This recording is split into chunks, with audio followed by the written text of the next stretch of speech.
ونشهد أن سيدنا ومولانا محمدا عبده ورسوله أرسله الله تعالى إلى كافة للناس بشيرا ونذيرا وداعيا إلى الله بإذنه وسراجا منيرا صلى الله تعالى عليه وعلى آله وأصحابه وبارك وسلم تسليما كثيرا كثيرا. أما بعد فأعوذ بالله من الشيطان الرجيم. بسم الله الرحمن الرحيم.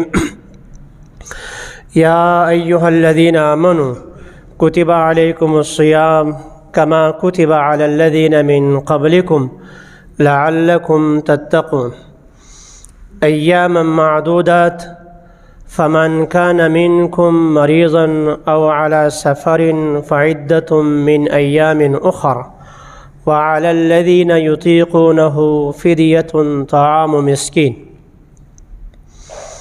وقال رسول الله صلى الله عليه وسلم قد أظلكم شهر عظيم مبارك شهر فيه ليلة خير من 1000 شهر شهر جعل الله صيامه فريضة وقيام ليله تطوعا من تقرب فيه بخصلة كان كمن أدى فريضة فيما سواه ومن أدى فريضة كان كمن أدى 70 فريضة فيما سواه وهو شهر الصبر والصبر ثوابه الجنة أو كما قال رسول الله صلى الله عليه وسلم. صدق الله مولانا العظيم وصدق رسوله النبي الأمي الكريم ونحن على ذلك لمن الشاهدين والشاكرين والحمد لله رب العالمين. گرامی قدر سامعین، محترم بزرگ اور دوستو، گزشتہ کئی جمعوں سے سورہ حجرات کا درس چل رہا تھا. اس سے متعلق معاشرے میں جو اصلاح کی چیزیں ہیں ان کا بیان ہو رہا تھا، اور ابھی وہ موضوع مکمل نہیں ہوا. اس میں بہت سی چیزیں فی الحال باقی ہیں. چونکہ رمضان شریف کی آمد ہے تو آنے والے موضوع کی حیثیت سے اس پر کچھ باتیں عرض کیے دیتے ہیں.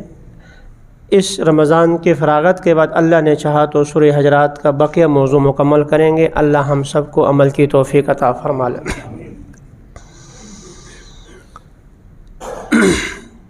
رمضان شریف کتنا بابرکت مہینہ ہے، کتنا بابرکت مہینہ ہے، اس کا اندازہ صرف 2 باتیں پہلے عرض کے دیتا ہوں تمہید سے، پھر وہ حدیث جو پڑھی ہے وہ اور آیت جو ہے اس کا مختصر سا یہ خلاصہ بیان کروں گا. آپ صلی اللہ علیہ وسلم رمضان کی تیاری 2 مہینے پہلے سے کرتے تھے. رمضان سے پہلے شعبان کا مہینہ، اس سے پہلے رجب کا مہینہ. رجب کا مہینہ داخل ہوتے ہی جو دعا میں اور آپ کے لیے مسنون قرار دی گئی ہے وہ کیا ہے؟ اللہم بارک لنا فی رجب و شعبان و بلغنا رمضان. یا اللہ ہمارے رجب کے مہینے میں اور شعبان کے مہینے میں برکت عطا فرما. اللہم بارک لنا فی رجب و شعبان و بلغنا رمضان، اور ہمیں اتنی زندگی عطا فرما کہ ہم رمضان تک زندگی سلامتی کے ساتھ عافیت کے ساتھ زندہ رہیں. رسول کرم صلی اللہ علیہ وسلم صحابہ کرام ہوں، وہ تو سال بھر عبادت میں رہتے تھے. رات میں اگر اللہ کے سامنے سجدے میں ہیں تو عبادت ہے، دل کو تلوار لے کر کفار کے سامنے ہے تو عبادت. حضور صلی اللہ علیہ وسلم کی 24 گھنٹے کی زندگی عبادت ہے. 24 گھنٹے کی زندگی مکمل عبادت. حضرت صلی اللہ علیہ وسلم کے نقش قدم پر چل کر اگر ہم زندگی گزاریں تو میں اور آپ کی 24 گھنٹے کی زندگی بھی عبادت. چاہے ہم قضاء حاجت کے لیے چلے جائیں، چاہے ہم بیت اللہ کے لیے حج عمرے کے لیے چلے جائیں، چاہے ہم ملازمت کے لیے چلے جائیں، چاہے ہم گھر میں آرام کر رہے ہوں، بچوں کے ساتھ ہنسی مذاق کر رہے ہوں، اگر رسول اکرم صلی اللہ علیہ وسلم کی سنت کے مطابق ہے، طریقے کے مطابق ہے، ہماری خوشی عبادت، ہماری غمی عبادت، ہمارا سونا عبادت، ہمارا جاگنا عبادت۔ اس سب کچھ کے باوجود آپ صلی اللہ علیہ وسلم 2 مہینے پہلے سے دعا مانگ رہے ہیں، صحابہ کرام 2 مہینے پہلے سے تیاری کر رہے ہیں۔ کچھ تو ہے آخر جس کے لیے رسول اکرم صلی اللہ علیہ وسلم پہلے سے تیاری فرما رہے ہیں۔ اور دوسری بات، ایک حدیث میں حضرت صلی اللہ علیہ وسلم نے ارشاد فرمایا، اگر رمضان کے فضائل، رمضان کے برکات، اس میں جو اللہ تعالیٰ کی رحمت بارش کی طرح برستی ہے، اس کا یقین حاصل ہو جائے تو امت تمنا کرے گی کاش رمضان کے علاوہ جو 11 مہینے ہیں وہ بھی روزے کا ہوں اور پورا سال ہم روزے رکھیں۔ مہینہ روزہ رکھنا کتنا مشکل ہو جاتا ہے۔ اور پھر عرب کی گرمی، آپ حضرات عمرہ حج کے لیے اللہ تعالیٰ نے توفیق دی ہے، اللہ تعالیٰ سب کو توفیق نصیب فرما لے۔ یا بہت سے حضرات جو ہے وہاں ویسے بھی کام کے لیے گئے ہیں، انہیں پتہ ہے کہ عرب کی کتنی گرمی ہے، اور اس گرمی کے باوجود حضور فرما رہے ہیں کہ رمضان کے فضائل کا علم ہو جائے۔ جیسے آپ کو پتہ ہے کہ جہاں جن کو انسان گرمیوں میں دودھ والے، کلفی والے سخت تپتی دھوپ میں اسکول کے سامنے جا کر اپنی ریڑھی کھڑی کر دیتے ہیں شربت بیچنے کے لیے، ان کو دھوپ، سردی، گرمی کیا نہیں لگتی؟ یقیناً لگتی ہے۔ سردیوں میں چھلیاں بیچنے کے لیے جاتے ہیں، مونگ پھلی لے کے جاتے ہیں، گرمیوں میں جو وہ، تو انہیں پتہ ہے کہ اس وقت یہاں سے بچے نکلیں گے، اسکول کالج کی چھٹی ہو گئی، یہاں یہ کچھ بنے گا، تو انہیں دھوپ، گرمی، سردی کا احساس ہونے کے باوجود وہ سب کچھ جو ہے وہ ہلکا ہو جاتا ہے، کیونکہ آگے نتیجہ نظر آ رہا ہے۔ تو رسول اکرم صلی اللہ علیہ وسلم ارشاد فرما رہے ہیں، اگر رمضان کے فضائل کا ادراک ہو جائے تو یہ امت تمنا کرے یہ کاش 11 مہینے بھی روزہ ہو جائے، پورا سال ہم روزہ رکھیں۔ کچھ تو تھی۔ رسول اکرم صلی اللہ علیہ وسلم سفر میں ہے، جہاد کے سفر میں، اور آپ کے علم میں ہے سفر میں تو روزہ رکھنا جائز ہے اور روزہ چھوڑنا بھی جائز ہے، دونوں جائز ہے۔ تو باوجود حضرت صلی اللہ علیہ وسلم کی اجازت دینے کے صحابہ کرام نے روزہ رکھا، آخر میں حضور صلی اللہ علیہ وسلم کو سختی کرنی پڑی۔ یہ حالت یہاں تک پہنچ گئی، ایک غزوے میں آخر میں صحابہ کرام کو پیاس لگی، بھوک پیاس میں جہاں جا کر اترے سواریاں باندھنے کی نوبت نہیں آئی، جو روزے دار تھے وہ ایسے ہی دھڑام سے گر گئے، اور جو روزے جنہوں نے نہیں رکھا تھا انہوں نے ان کے سواریوں کو سنبھالا، تو آپ نے سختی سے تنبیہ فرمائی، اولئک العصاۃ، یہ نافرمان ہے، ایسا مت کرو، روزہ توڑ دیا کرو، روزہ نہ رکھو۔ تو اس سب کچھ کے باوجود، تکلیف کے باوجود صحابہ کرام روزہ رکھتے تھے رمضان میں، سخت گرمی میں، سفر میں، تو اس وجہ سے کہ انہیں اس کا یقین حاصل تھا۔ تو حضرت صلی اللہ علیہ وسلم اس کے علاوہ چوتھی چیز، رمضان شریف کے آخر میں، سلمان فارسی رضی اللہ تعالیٰ عنہ کی روایت ہے، شعبان کا بالکل آخری اور رمضان سے پہلے آپ نے ہمیں جمع فرما کر، جیسے بڑا مہمان آ جائے تو پہلے سے اس کی باقاعدہ جو ہے وہ ترتیب ہوتی ہے۔ اب 23 مارچ کو ہمارے فوجی پریڈ ہوگا، کب سے آپ کا جو ہے سلسلہ چل لگا رہا، فوجی وہاں بیٹھے ہوئے ہیں اور روزانہ مارچ ہو رہا ہے، اور جہاز یہاں سے گھوم رہے ہیں کہ وہ سب کیا ہے 23 مارچ کو جا کر سلامی دینی۔ تو رمضان کا مہینہ حضرت صلی اللہ علیہ وسلم جمع کر رہے ہیں صحابہ کرام کو، اور سب کے سامنے خطاب فرما رہے ہیں، ان قد اظلکم شہر عظیم، ایک مبارک بہت بڑا مہینہ آ رہا ہے، بہت بڑا سایہ فگن، اظلکم، ایک بہت انتہائی مبارک بابرکت مہینہ آیا چاہتا ہے۔ اور وہ مہینہ کیسا ہے؟ فرمایا کہ شہر فیہ، میں مختصر کر رہا ہوں کہ پہلے مختصر اس حدیث کا خلاصہ، پھر رمضان کی تیاری ہم کیسے کریں، وہ رمضان کے برکات ہم کیسے حاصل کر سکتے ہیں، کہ میں شاید یہ 2 چیزیں بیان کر سکوں گا۔ فرمایا کہ شہر، یہ مہینہ ایسا ہے کہ فیہ لیلۃ، اس میں ایک رات ایسی ہے کہ وہ خیر من الف شہر، 1000 مہینوں سے بہتر ہے، جس کو لیلۃ القدر کہتے ہیں۔ اللہ نے چاہا تو لیلۃ القدر سے متعلق تفصیلی بات کسی اور جمعے میں، اللہ ہم سب کو لیلۃ القدر کی برکات نصیب فرما لے۔ کچھ ہونٹ بالکل خاموش ہے، آمین کہو، کیا پتہ زندگی میں ایک دفعہ بھی اگر یہ قبول ہو گیا نا، ایک دفعہ بھی قبول، بس بیڑا پار ہو گیا۔ اللہ کے ہاں بڑے بڑے اعمال نہیں چاہیے ہوتے، بڑے بڑے شیطان نے جتنی عبادت کی ہے اتنا کوئی کر سکتا ہے؟ بھئی شیطان نے جتنی عبادت کی ہے اور جہاں کی ہے اتنا کوئی کر سکتا ہے؟ لیکن راندے درگاہ ہو گیا۔ اور ایسے حضرات موجود ہیں، ایسے حضرات جن کا عمل بہت تھوڑا، اسی منبر سے ایک نہیں 10 یوں واقعات ایسے۔ خیبر کا موقع ہے، ایک بدو، بہت مختصر بات، بدو چرواہا آیا حضور کی خدمت میں، لمبا واقعہ ہے بہت مختصر کر کے، کہ آپ کس دعوت کو لے کر یہاں پہنچے ہیں؟ حضور صلی اللہ علیہ وسلم نے دعوت دے دی کہ میں اللہ کا رسول ہوں، فلاں، یہ بتایا۔ تو اگر میں مسلمان ہو جاؤں، آپ ہمارے بھائی، ہم سینے سے، آپ مجھے سینے سے لگائیں گے، میں کالا کلوٹا، میں بدو، میں غلام؟ فرمایا جی ہاں ہمارے بھائی ہوں۔ کلمہ پڑھا، میرے لیے کیا حکم ہے؟ یہ بکریاں تمہاری ہے، یہ تمہاری ذاتی نہیں ہے، تم چرواہے ہو، اپنے مالک کو بکریاں حوالے کر کے آؤ، پہلے حوالے کر کے آتا ہے۔ اب کیا حکم ہے؟ اس وقت نہ روزہ ہے، نہ حج ہے، نہ زکوٰۃ ہے، نہ نماز کا وقت ہے، باہر میدان کارزار گرم ہے، بس اسی میں جانا ہے۔ وہ جا کر لڑے۔ بعد میں جب مسلمانوں نے اپنے زخمیوں اور شہیدوں کو جمع کرنا شروع کیا تو یا رسول اللہ ایک صاحب ہے، ہم اس کو نہیں جانتے، ہمارے شہداء میں سے ایک صاحب ایسے ہیں جو وہاں مرے پڑے ہیں اور ہم نہیں جانتے، ہم میں سے کوئی نہیں جانتا، کون ہے؟ مجھے لے کے جاؤ۔ آپ نے جا کر دیکھا اور مسکرا دی، تم نہیں جانتے، وہ جانتا ہے۔ عمل بہت تھوڑا کیا، رتبہ بہت بلند پایا۔ کوئی عمل نہیں کیا، نماز نہیں، روزہ نہیں، حج نہیں، زکوٰۃ نہیں، ابھی ادھر مسلمان ہو گئے، جا کر لڑے ہیں اور خون گرا ہے اور اوپر جنت میں پہنچ گئے۔ اس لیے اللہ کے ہاں بڑے بڑے اعمال نے چھوٹے چھوٹے، کسی موقع پر سبحان اللہ، الحمدللہ، اللہ اکبر، اللہ نے قبول فرما لیا، بیڑا پار ہو گیا۔ اس لیے کسی کی دعا لینے میں، دعا دینے میں جو کنجوسی نہیں کرنی چاہیے۔ تو رسول اکرم صلی اللہ علیہ وسلم نے فرمایا کہ یہ ایک رات ایسی ہے انتہائی بابرکت ہے، لیلۃ القدر۔ اور آگے فرمایا صلی اللہ علیہ وسلم نے، من تقرب فیہ، جو اس رمضان میں نفلی عبادت کرتا ہے تو یہ ایسا ہے کہ جیسے غیر رمضان میں فرض ادا کر لے۔ رمضان میں نفلی عبادت اور غیر رمضان میں فرض کے برابر ہے۔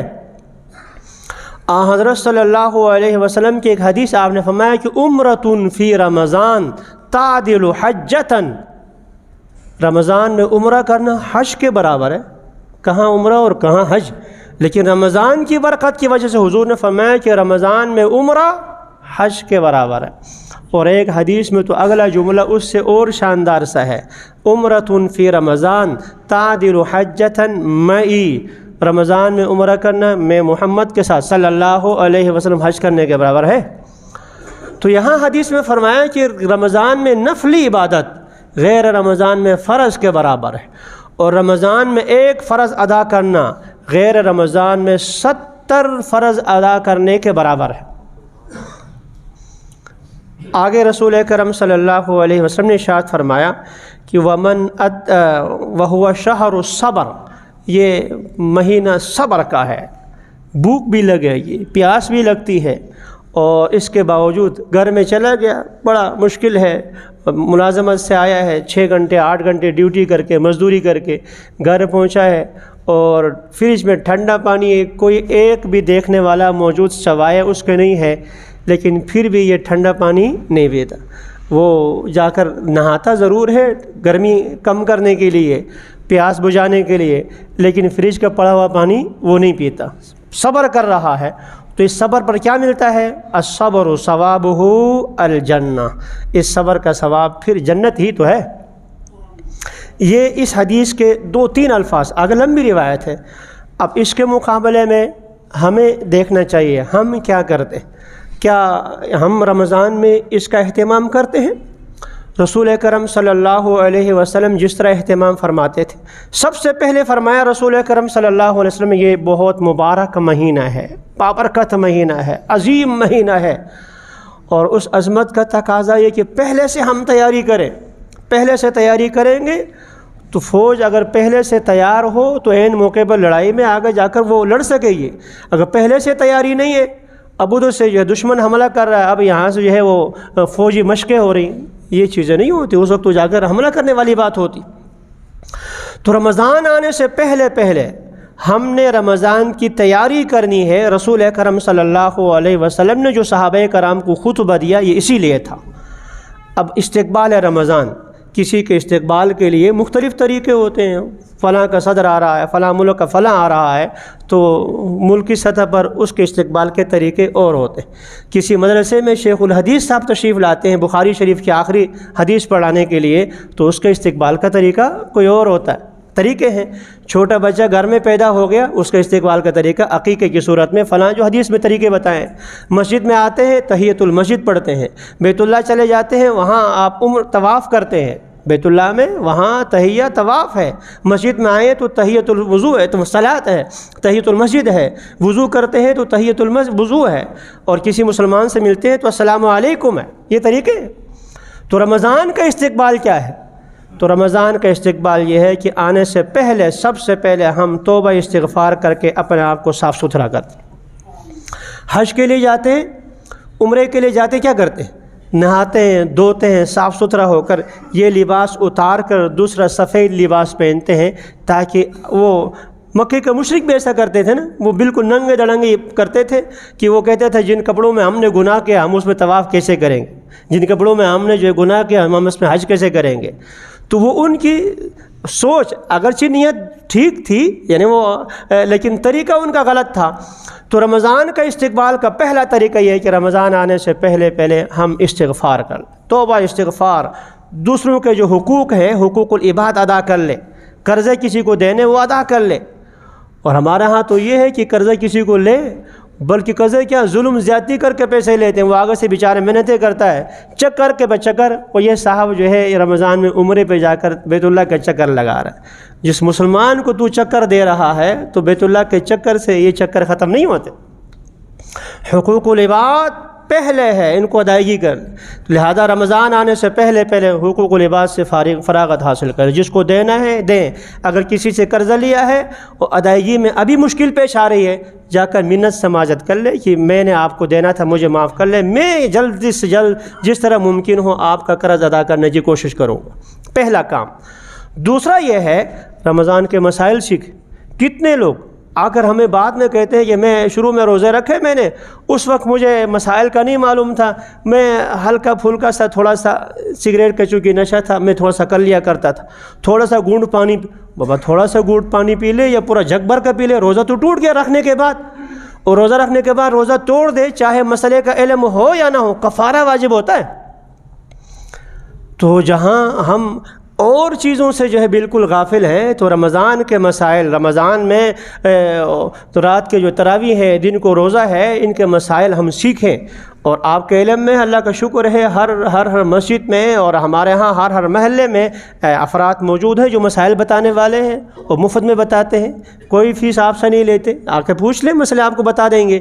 تو دوسرا کام یہ ہے رمضان کے تراویح کے مسائل سیکھیں عمل کی نیت سے۔ تیسرا کام تقوی کی زندگی، چونکہ رمضان کا اللہ تعالیٰ فرمایا کہ لعلکم تتقون، تقوی حاصل ہو جائے، تو تقوی پرہیزگاری، گناہوں سے بچنا، تو پہلے ہی سے رمضان سے پہلے ہی سے یہ شروع کر دیں۔ جیسے رسول اکرم صلی اللہ علیہ وسلم نے بچوں کے بارے میں فرمایا کہ 7 سال کی عمر ہو جائے تو نماز پڑھنے کا حکم دے دو، 10 سال کی عمر میں نماز نہ پڑھے تو ہلکا پھلکا اس کو مار پٹائی بھی کر لو۔ نہ 7 سال کی عمر میں نماز فرض ہے، نہ 10 سال کی عمر میں نماز فرض ہے، اس لیے تاکہ نماز فرض ہونے سے پہلے وہ نماز کا ایسا خوگر بن جائے، عادی بن جائے کہ بعد میں نماز چھوڑنے سے اس کو وہی حالت ہو جائے جیسے بھوک پیاس کی حالت میں کھانا چھوڑنا ممکن نہیں ہوتا۔ تو رمضان سے پہلے ہی ہم گناہوں کو چھوڑ دیں، تقوی کی زندگی کی طرف آ جائیں، تقوی کی طرف۔ یہ تیسرا کام ہو گیا۔ چوتھا کام آپ صلہ رحمی، رسول اکرم صلی اللہ علیہ وسلم نے بہت تاکید فرمائی ہے۔ ٹائم بہت مختصر ہے، میں ہر ایک سے متعلق احادیث نہیں پڑھ رہا، آیتیں نہیں پڑھ رہا، صرف وہ کام یہ کرنا یہ بتا رہا ہوں۔ جو تمہارا رشتہ توڑ دے تم اس سے جو ہے وہ رشتہ جوڑ دیا کرو، صلہ رحمی۔ اور آپ کے لیے میں شادی بیاہ میں جو دشمنیاں بھی ہوتی ہیں، ایک کے گھر جاتے ہیں، اس کو منانے کی کوشش کرتے ہیں، بچہ ہے اس کی شادی ہے، ہماری خوشی میں آپ شریک ہو جائیں، چلو جو ہو گیا۔ تو یہ چیزیں ہم شادی بیاہ میں کرتے ہیں، صلہ رحمی اچھی بات ہے، کرنی چاہیے، تو رمضان آپ کے علم میں ہے، خدا نہ خواستہ رسول کرم صلی اللہ علیہ وسلم کہ 3 دن کسی سے ناراض ہو جائے، 3 دن ناراض ہو کر بات چیت چھوڑ دے، اس کا کوئی نہ نماز فرض، نہ روزہ، نہ حج، نہ نفل، نہ فرض، سر سے ایک بالش اوپر نہیں جاتا، یعنی قبول نہیں ہوتا، نہ نماز قبول، نہ روزہ قبول۔ اس لیے اگر خدا نہ خواستہ آپس میں کہیں قطع کرنا تعلقی ہے تو صلہ رحمی سے تبدیل کر لیں، صلح صفائی کر لیں۔ 5واں عمل دل کی صفائی، جیسے ہم وضو کرتے ہیں، غسل کرتے ہیں، ظاہری وضو کا فرائض ہے، وضو کا آپ کہیں گے 4 فرض ہیں، غسل کے 3 فرض ہیں، تو دل کے بھی فرض ہیں، حسد، بغض، کینہ، تکبر، ان چیزوں سے دل کو پاک صاف کر دینا، یہ بھی فرائض میں سے ہے۔ تو دل کو ان گندگیوں سے پاک کر دیں، اور اس کے لیے ضروری یہ ہے کہ اللہ والے جو نیک صالح لوگ ہوتے ہیں ان کی مجلسوں میں ہم شرکت کر لیں۔ اور 6واں عمل یہ ہے دعاؤں کا معمول بنائیں، رمضان سے پہلے دعاؤں کا معمول۔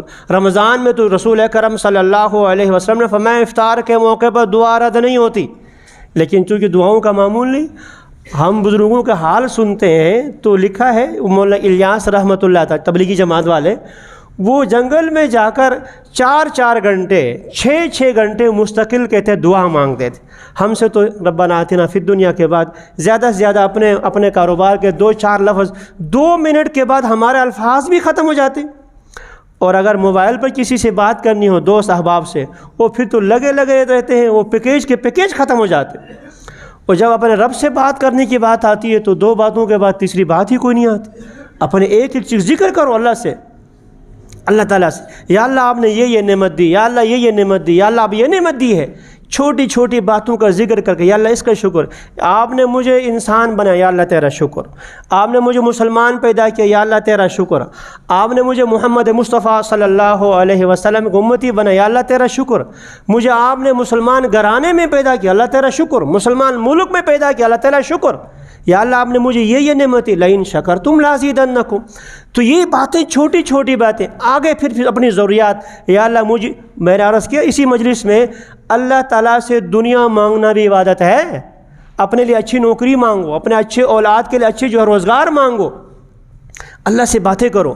تو اگلا 6واں کام یہ ہے کہ دعاؤں کے بعد دعا مخ العبادہ، دعا تو عبادت کا مغز ہے، عبادت کا مغز، اس لیے دعاؤں کا معمول ابھی سے ہو۔ پھر رمضان میں خصوصیت کے ساتھ افطار کے موقع پر، پھر خصوصیت کے ساتھ تہجد کے موقع پر، سحری کے لیے ویسے بھی اٹھتے ہیں اور 2-4 رکعتیں پڑھ کر اللہ سے مانگے، اپنے لیے مانگے، اپنے آل اولاد کے لیے مانگے، امت مسلمہ کے مظلوم بھائی ہمارے ان کے لیے مانگے۔ تو 6واں کام یہ ہے کہ آپ دعاؤں کا معمول ابھی سے شروع کر لیں۔ 7واں کام صدقہ خیرات، رسول اکرم صلی اللہ علیہ وسلم جیسا سخی نہ پہلے آیا اور نہ آئندہ آ سکتا ہے، تصور ممکن نہیں ہے۔ تصور آپ کے بارے میں حدیث میں آیا کہ آپ رمضان میں اور زیادہ سخی ہوتے تھے، اور کتنا ہوتا تھا مجھے نہیں معلوم، بھئی دریا میں پانی ہے، اب کہیں دریا میں اور پانی کدھر، بس وہ سمجھ میں نہیں آتا۔ رسول اکرم صلی اللہ علیہ وسلم نے عام حالات میں بھی، عام دنوں میں بھی کبھی کسی ساحل کو یوں نہیں چھوڑا، تو پھر رمضان میں آپ سخاوت میں اضافہ کرتے تھے، وہ اضافہ میں اور آپ کی سمجھ سے باہر کیسا ہوتا تھا۔ تو اس لیے صدقے کا معمول بنایا، روزانہ رمضان میں چلو 10 روپے سے ہی، 10 روپے زیادہ نہیں دے سکتے، جس کو حسب توفیق 5 روپے 10 50 جتنا دے سکتے ہیں، روزانہ کا معمول بنائیں صدقہ خیرات کا۔ اور 8ویں چیز یہ ہے کہ تلاوت قرآن روزانہ کا معمول بنائیں، ابھی سے شروع کر لیں ہم لوگ۔ امام احمد بن حنبل رحمۃ اللہ تعالی 4تھے امام ہیں، 4 اماموں میں سے، 100 دفعہ اللہ کی زیارت کی ہے خواب میں، 100 دفعہ اللہ سے کی زیارت ہو گئی، یا اللہ آپ کا قرب حاصل کرنا چاہتا ہوں۔ آپ کا قرب کس سے حاصل ہوتا ہے؟ اللہ نے فرمایا کہ تلاوت قرآن سے، قرآن کی تلاوت سے۔ امام صاحب نے پوچھ لیا بفہم او بلا فہم، قرآن سمجھ کر پڑھنے سے قرب حاصل ہوتا ہے یا بغیر سمجھے بھی؟ قرآن کا ترجمہ ہمارے اکثر بھائیوں کو نہیں آتا۔ اللہ کی طرف سے جواب آ گیا بفہم او بلا فہم، چاہے سمجھ کر پڑھ لے چاہے بغیر سمجھے میرا قرب حاصل ہوتا۔ قرآن لفظوں میں پڑھ لے، الفاظ کا ثواب الگ ہے، اس کے معنی کو سمجھیں گے ثواب الگ ہے، اس معنی میں غور و فکر کر لیں، تدبر کر لیں ثواب الگ ہے، اس پر عمل کر لیں ثواب الگ۔ بغیر سوچے سمجھے الحمدللہ رب العالمین یوں پڑھتے چلے جاتے ہیں، سوئی ایک ایک حرف پر 10 نیکیاں ملتی ہیں۔ تو اگلا کام یہ ہے، 8واں کام، تلاوت قرآن کا معمول بنائیں۔ کم از کم ہفتے میں ایک دفعہ قرآن تو ہم ختم کر لیں رمضان میں، اتنا معمول، ہفتے میں ایک دفعہ قرآن ختم کرنا کیا مشکل ہے، 2 گھنٹے 3 گھنٹے آپ قرآن میں لگا لیں۔ اور نویں چیز یہ کہ شب بیداری ابھی سے شروع کر لیں، اور سحری کے لیے تو ویسے بھی اٹھنا ہے، اس سے کچھ پہلے اٹھ کر یا کچھ جو ہے بعد میں آخر میں چند رکعتیں پڑھ لیں۔ رسول اکرم صلی اللہ علیہ وسلم نے فرمایا اشراف امتی حملۃ القرآن و اصحاب اللیل، میری امت کے اشراف، اوپر والے لوگ، جس کو آج کی زبان میں VIP لوگ کہتے ہیں، 2 ہیں۔ ایک ہے حملۃ القرآن، یہ قرآن کے حاملین، حافظ قرآن، مفسر قرآن، محدث، فقیہ، یہ قرآن کا علم رکھنے والے۔ اور دوسرا فرمایا کہ اصحاب اللیل، رات کو اٹھ کر اللہ کی عبادت کرنے والا، یہ میری امت کے VIP لوگ ہیں۔ اور 10ویں چیز یہ ہے اپنی اوقات کی حفاظت کر لیں، ابھی سے ٹائم ٹیبل بنائیں۔ وہ طالب علم کامیاب ہو ہی نہیں سکتا جو امتحان سے پہلے امتحان کے لیے ٹائم ٹیبل نہ بنائے، میں نے اتنا فلاں کتاب کے لیے، اپنے فلاں کتاب کے لیے۔ یہی حال ابھی سے آپ بنا دیں، رمضان میں نے یوں کہ فلاں نماز یوں پڑھنی ہے، تلاوت اتنی کرنی ہے، درود شریف اتنا، استغفار اتنا، بقیہ میں نے ضرورت کے تحت یہ کام کرنے ہیں۔